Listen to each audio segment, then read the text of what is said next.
आज इस रीति को आप मिथ्या साबित कर दो, झूठा साबित कर दो। कहो कि रघुकुल की ऐसी कोई रीति नहीं कि रघुकुल का प्रत्येक राजा अपने वचन को निभाने के लिए अपने प्राण दे सकता है। आज मैं अपने वरदान मांग रही हूँ तो आप मुझे लालच दे रहे हो वरदानों का। ये जो मांगना चाह रही हूँ मुझे देना नहीं चाहते। ठीक है, मुझे कुछ नहीं चाहिए, आप जाइए यहाँ से। महाराज दशरथ पैरों में गिर गई। रानी देख, अगर राम अयोध्या छोड़कर चला जाएगा तो ये अयोध्या निष्प्राण हो जाएगी। इस अयोध्या का राम के बिना कोई अस्तित्व नहीं है। तू क्यों समझने की कोशिश नहीं करती? रानी, मैं तेरे हाथ जोड़ता हूँ कि मेरे राम को वनवास मत भेज। कैकेयी नहीं मानी, और जब कैकेयी नहीं मानी तो महाराज दशरथ कहते, कैकेयी मैंने तुझसे इतना प्रेम किया कि तेरे प्रेम में इतना अंधा हो गया, तेरी चाल नहीं समझ पाया। आज तूने मुझे ऐसे मोड़ पर लाकर खड़ा कर दिया है कि मैं किधर जाऊं मुझे खुद समझ नहीं आता। मैं अपने राम के बिना कैसे जीवित रह सकता हूँ? राम को कैसे कहूँ कि कल उसका राज तिलक होने वाला था, कल मेरा राम वनवास जाएगा। मेरे पास धन दौलत पद प्रतिष्ठा सब कुछ था, लेकिन आज तूने जो मेरे पास असली खजाना था वो लूट लिया। आज तूने मुझे कहीं का नहीं छोड़ा रानी। आज मेरा सर्वस्व मुझसे छिन गया, मेरा सर्वस्व लूट गया। और कह रहे हैं महाराज, कैकेयी तूने लूट लिया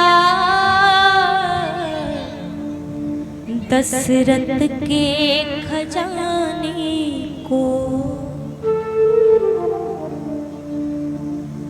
कैकेयी तूने लूट लिया दशरथ के खजाने को।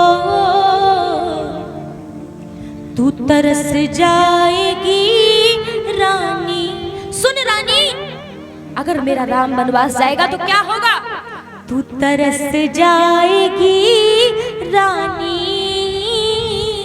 मांग अपनी सजाने को। क्योंकि अगर मेरा राम वनवास जाएगा तो मैं जीवित नहीं रहूंगा। कैकेयी तूने लूट लिया दशरथ के खजाने को। कैकेयी तूने लूट दशरथ के खजाने। तू तरस जाएगी रानी, तू तरस जाएगी रानी, मांग अपनी सजाने को। कैकेयी तूने लूट लिया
दशरथ के खजाने।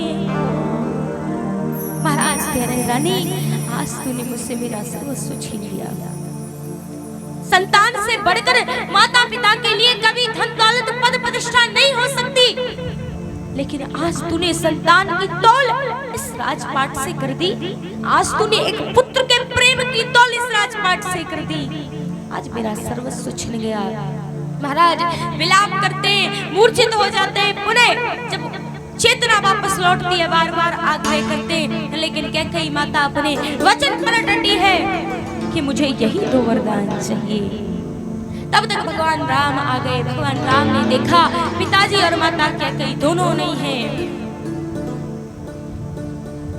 भगवान वो भवन में मैया के पास आए।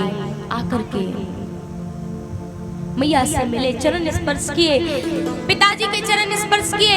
पिताजी को जब व्यथित देखा, माँ से पूछा, माँ मैया पिताजी को क्या हुआ? ये इस प्रकार से इतने व्यथित, इतनी दयनीय स्थिति में मैंने अपने पिताजी को कभी नहीं देखा। क्या बात है, क्या कारण है, मेरे पिताजी इतने व्यथित क्यों हैं? तो मैया कैकेयी ने एक बार संकोच नहीं किया। मैया कैकेयी कहती है राम से, राम मैंने तुम्हारे पिताजी से दो वरदान मांगे। कौन से वरदान मां? कैकेयी कह रही है, पहले वरदान में मेरे भरत के लिए राजपाट, और दूसरे वरदान में तुम्हारे लिए 14 वर्षों का वनवास। भगवान राम ने कहा, मैया जैसी आपकी आज्ञा। भगवान ने एक बार प्रत्युत्तर नहीं दिया, वहां से वापस लौटे और लौट करके सैनिकों को आदेश दिया कि हमारे बन जाने की तैयारी की जाए। प्रभु एक बार भी अपने मन में विचार नहीं लाए कि कैसे मैं 14 वर्षों का वनवास पूर्ण करूंगा। प्रभु ने आदेश दे दिया। सारी नगरी में जब पता पड़ा कि राम को वनवास हो गया है, तो मानो सारी अयोध्या में, जहां अयोध्या प्रसन्नता से झूम रही थी, उस अयोध्या में मातम छा गया। और जब उस अयोध्या में मातम छा गया, सारी प्रजा एकत्रित होकर दौड़ पड़ी महल की ओर। आकर के राम राम राम कह करके द्वार के बाहर चिल्ला रही है। और जब राम राम का स्वर भगवान ने सुना, दौड़कर बाहर निकले। प्रजा के उस सैलाब को देखा, प्रजा की भीड़ को देखा, प्रजा को देखा। प्रभु ने आकर दर्शन दिए और कहा, आप सब इतने व्यथित क्यों होते हैं? अरे आपका राम केवल 14 वर्षों के लिए वनवास जा रहा है। 14 वर्षों के पश्चात पुनः वापस आ जाऊंगा। आपको चिंता करने की आवश्यकता नहीं है। मैं चाहे कहीं भी रहूं, सदैव मेरा प्रेम आपके लिए उतना ही बना रहेगा। अरे इस राम को आपके प्रेम के लिए इस राजपाट की आवश्यकता कभी नहीं है। और मुझे ये भी आवश्यकता नहीं कि आप मुझे राजा बनाओगे तब मैं आपको प्रेम करूंगा। मैं आपको अपनी प्रजा समझता था, आपको पुत्रवत प्रेम करता था, करता हूँ, और सदैव जब तक इस धरा पर रहूंगा सदैव तुमको पुत्रवत प्रेम करूंगा। ये राम इस राजपाट का मोहताज नहीं है। प्रजा को सांत्वना दे रहे प्रभु कि प्रजा के अंदर साहस उत्पन्न हो कि राम 14 वर्ष के लिए वनवास जाएंगे, कैसे रहेगी प्रजा। लेकिन प्रजा रो रो कर पुकार रही है, स्वामी अगर आप वनवास चले जाओगे तो ये अयोध्या, इसका कोई अस्तित्व नहीं बचेगा। ये अयोध्या निष्प्राण हो जाएगी, शमशान बनकर रह जाएगी। स्वामी आप वन के लिए मत जाइए। प्रजा कहते हैं, स्वामी ना जा रे ओ प्यारे, ये घर छोड़ के ना जा रे ओ प्यारे, ये घर छोड़ के मेरा दिल तोड़ के ना जा रे।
की इस दुनिया से मुझको तो नफरत है, मतलब की इस दुनिया से मुझको तो नफरत है। ओ सावरे मुझे तेरी जरूरत है, ओ सावरे मुझे तेरी जरूरत है।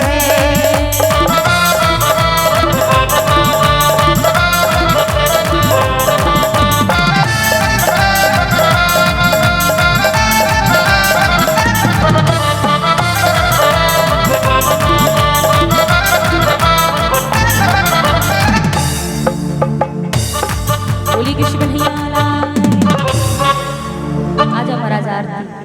परीक्षित महाराज कहाँ हैं? इधर यज्ञवती महाराज सब है।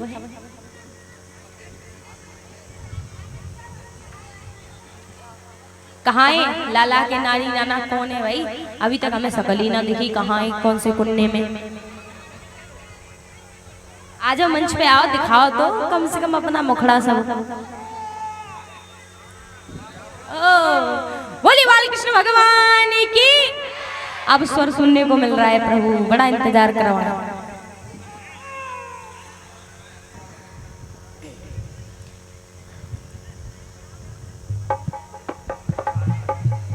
मन में बसा कर तेरी मूर्ति, उतारूं मैं गिरधर तेरी आरती। मन में बसा कर तेरी मूर्ति, उतारूं मैं गिरधर तेरी आरती। करुणा करो कष्ट हरो ज्ञान दो भगवान, भव में फंसी नाम मेरी पार दो भगवान। करुणा करो कष्ट हरो ज्ञान दो भगवान, भव में फंसी नाम मेरी पार दो भगवान। वैद की दवा तुम्हारे पास है, वैद की दवा तुम्हारे पास है। जिंदगी दया की भीख मांगती, मन में बसा कर तेरी मूर्ति, उतारूं मैं गिरधर तेरी आरती। मन में बसा कर तेरी मूर्ति, उतारूं मैं गिरधर तेरी आरती। मांग तुझसे क्या मैं यही सोचूं भगवान, जिंदगी जब तेरी मांग तुझसे क्या मैं यही सोचूं भगवान, जिंदगी जब तेरे नाम कर दी है अर्पण। सब कुछ तेरा कुछ ना मेरा, सब कुछ तेरा कुछ ना मेरा। चिंता है तुमको तो संसार। मन में बसा कर तेरी मूर्ति, उतारूं मैं गिरधर तेरी आरती। मन में बसा कर तेरी मूर्ति, उतारूं मैं गिरधर तेरी आरती। वेद तेरी महिमा गाए संत करे ध्यान, नारद गुणगान करे छेड़े बीड़ा तान। वेद तेरी महिमा गाए संत करे ध्यान, नारद गुणगान करे छेड़े बीड़ा तान। सब कुछ तेरा कुछ नहीं मेरा, दास व्यास तेरी उतारे आरती। मन में बसा कर तेरी मूर्ति, उतारूं मैं गिरधर तेरी आरती। उतारूं मैं गिरधर तेरी आरती उतारूं। कर्पूर गौरम करुणावतारम, संसार सागरम भुजगेन्द्रहारम, सदा वसंतम हृदयारविन्दे भवं भवानी सहितं। त्वमेव माता च पिता त्वमेव, त्वमेव बन्धु च सखा त्वमेव, त्वमेव वेद्या प्रवणं त्वमेव, त्वमेव सर्वं मम देव देव, त्वमेव सर्वं मम देव देव। आओ आओ प्रभु जी भोग लगाओ, प्रभु जी मेरा बना रखा परेशान। भोग लगता है। आओ आओ प्रभु जी भोग लगाओ प्रभु जी